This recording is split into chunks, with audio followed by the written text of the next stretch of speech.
హనుమతత్వం. నిరాశ నిస్పృహల్లో ఉన్నవారిని, ఆపదలో సహాయం కోసం చూసేవాళ్ళని మన పెద్దవాళ్ళు హనుమాన్ చాలీసా పఠించు నీ బాధలు తొలుగుతాయని చెబుతారు. మరి ఈ హనుమతత్వం మనకు ఏం చెబుతుంది తెలుసుకుందాం. వానరసేనలో ఎవరూ సముద్రం దాటలేమని వెనకడుగు వేసినప్పుడు జాంబవంతుడు హనుమంతుని ప్రేరేపించాడు.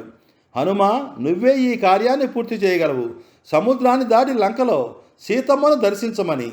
తన శక్తిని గుర్తు చేసుకున్న హనుమ మహాకాయుడై అద్భుత తేజస్సుతో ప్రకాశించాడు. తన శక్తి తెలుసుకున్న హనుమ మహాతేజంతో సముద్రాన్ని లంఘించాడు. సముద్రదేవుని ఆదేశంతో సురసి హనుమని మింగదలిచింది. హనుమ విస్తరించగా ఆమె నోరు మరింత విప్పింది. చివరికి సూక్ష్మ రూపం ధరించి లోపలికి వెళ్ళి బయటికి వచ్చాడు. హనుమ బుద్ధి చాతుర్యంతో పరీక్షను విజయవంతంగా పూర్తి చేశాడు. ప్రతిబింబాన్ని పట్టుకొని లోపల లాగే రాక్షసి సింహికాను హనుమ వధించాడు. దుష్ట శక్తులు మన ప్రయాణంలో అడ్డుపడతాయి, కానీ ధైర్యం, శక్తి, ధర్మం ఉంటే అవి నశిస్తాయి. లంకా ద్వారా రక్షకురాలైన లంకాదేవి హనుమను అడ్డగించింది. ఆమెతో యుద్ధం చేసి హనుమ ఆమెను ఓడించాడు. ఆమె అన్నది, నీ ప్రవేశమే రాక్షసుల వినాశానికి సంకేతం అని.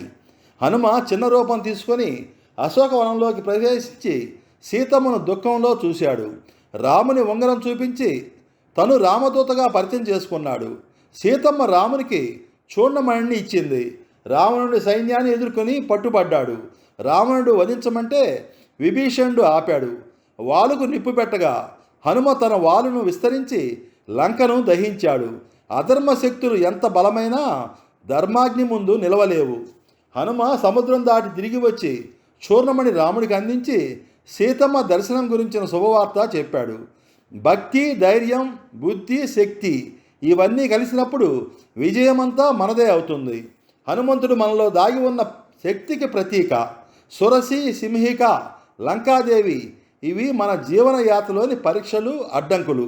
ధైర్యం, బుద్ధి, విశ్వాసంతో వాటిని దాటితే విజయాన్ని పొందుతాము అని హనుమతత్వం మనకు ప్రబోధిస్తుంది. మిత్రులారా, నేను చెప్పే విషయాలు మీకు నచ్చినట్లయితే వెంటనే సబ్స్క్రైబ్ చేసుకోండి, లైక్ చేయండి, షేర్ చేయండి. యూట్యూబ్లో డిఎస్ రావు రీల్స్ అని టైప్ చేసి వచ్చిన కథలన్నింటినీ ఆదరిస్తారని ఆశిస్తున్నాను. మీ దార్ల శ్రీనివాసరావు, ఒంగోల్ ఆర్టీసీ కంట్రోలర్.